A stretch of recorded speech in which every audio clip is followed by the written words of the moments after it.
Posible na palang di bumaba ang value ng kotse mo ngayon? As in, kaya mag-hold ng up to 90% ang value ng kotse mo. Posible yan dito sa VinFast dahil sa kanilang VinFast Residual Value Program. Paano nangyari? Bibilhin mismo ng VinFast ang VinFast na sasakyan mo. At ito ang value na kasa mismo ang magbibigay sa'yo. Hanggang 6 months na kotse, 90% ng net retail price. 12 months old na kotse, 86% ng net retail price. 2 years old na kotse, 78% ng net retail price. At 3 years old na sasakyan, 70% pa rin ang value ng kotse mo. Ayos, 'di ba? Solid ang resale value ng VinFast mo.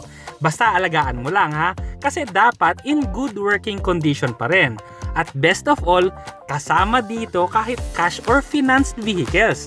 Galing, no?